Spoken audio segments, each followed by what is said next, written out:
Hello everyone, in this video I am covering the topic federated clouds. So what are federated clouds?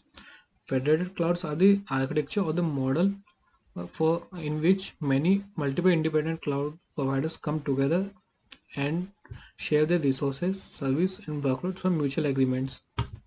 It is a single unified system where the user can come to a single cloud and they can access to the multiple services at that cloud which are coming from the multiple clouds. But what is the need of these federated clouds? The major requirement for the federated cloud is the performance degrade होने के chance बहुत ज़्यादा बढ़ जाते हैं जब traffic बढ़ जाता है। तो फेडरेटेड क्लाउड उसमें मदद करता है क्योंकि क्लाउड ए और बी है, तो ए और बी से अलग अलग तरह की सर्विसेज आएगी, तो ट्रैफिक का अच्छे से मैनेज हो पाएगा। Then comes the geographical needs. कोई भी क्लाउड प्रोवाइडर हर रीजन में नहीं जा पाता, इस कारण से वो दूसरे क्लाउड के साथ में टाइप करता है, मतलब कि एक फेडरेट क्लाउड बनाता है और वो उसके भी यूज़र्स को दूसरी सर्विसेज जो है वो भी प्रोवाइड करवा पाता है। फिर आता है लीगल कंप्लायंस। कुछ लीगल इश्यूज़ की वजह से भी नहीं हो पाया, जैसे टैक्सेस वगैरह की वजह से। फिर आता है कि सडन डिमांड स्पाइक हो गई।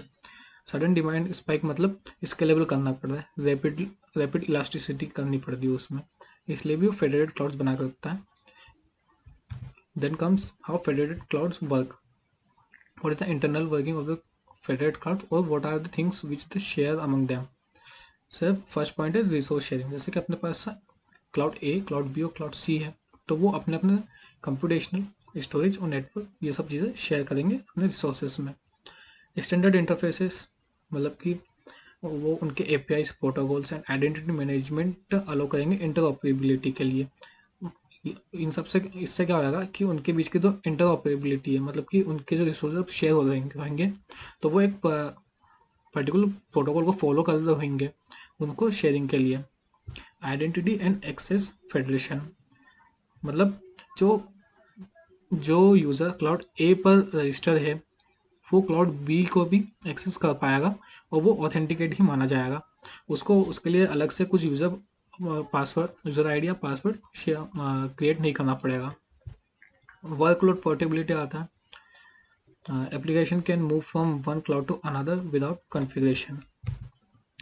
Now we have the types in the cloud for federation. So first one is horizontal federation. What happens in the horizontal federation? Cloud provider have the same layer combine resources. Means here the term layer means the services which they are sharing, means IaaS, PaaS, SaaS. In this the same service is shared among the all the cloud providers or in the federated cloud. Means let's take an example of AWS and Azure. So they are combined to give the scalability to the users. Second is vertical federation. So in the horizontal it is sharing the same layer, means the same type of services shared among the two types of cloud, among the two clouds. In vertical the different layers or means different services like IaaS, PaaS, SaaS is shared among the multiple clouds. Let's we can say VMware cloud and Google App Engine is sharing their services to each other. Now third type of cloud comes the federated clouds. Here the private cloud, public cloud, community clouds, all type of clouds are combined and share their uh, services to each other or the resource to the each other. Now look at the advantage of the federated clouds. What are the major advantage that cloud provider may have? That is scalability. Let's say we are having cloud A and cloud B. Cloud B want an instant scalability, means that cloud needs a rapid elasticity. So at that time resources can be accessible at the high demand from the cloud A.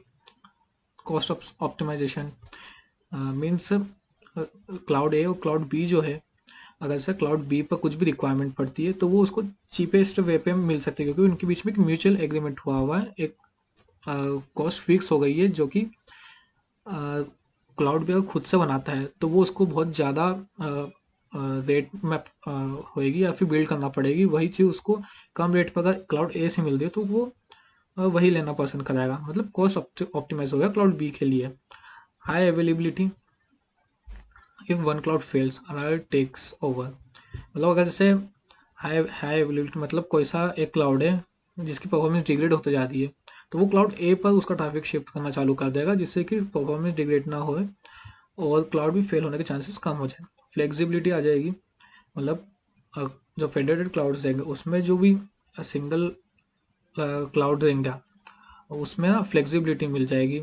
Choose the best provider for storage, compute, ML, database etcetera.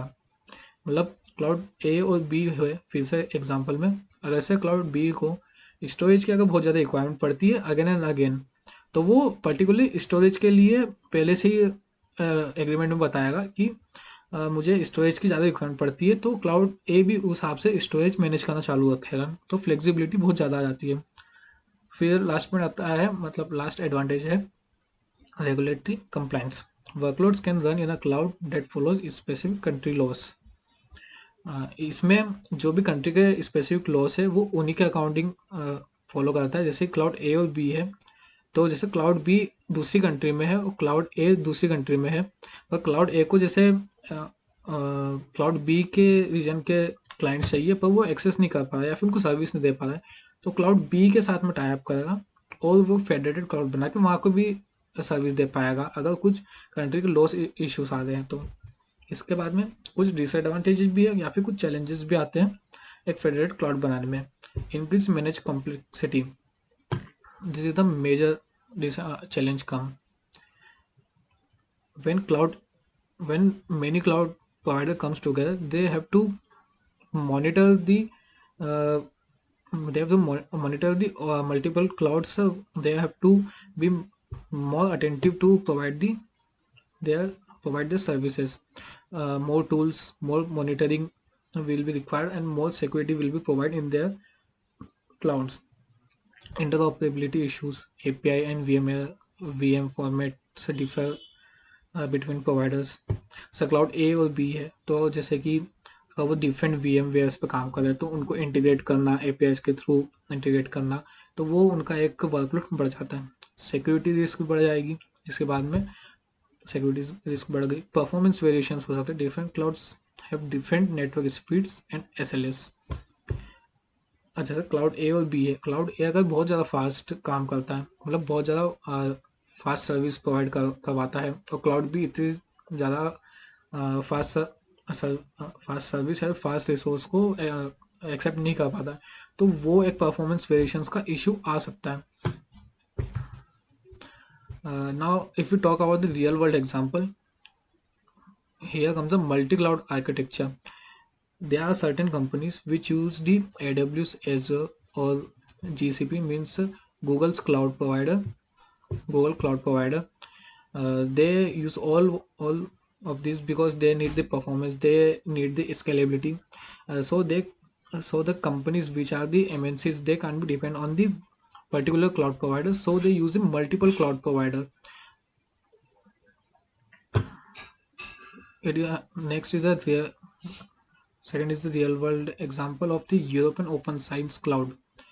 Federation of Cloud provides for research data in Europe. CERN SERN Federated Cloud used in high energy physics experiment. So that's all from this video.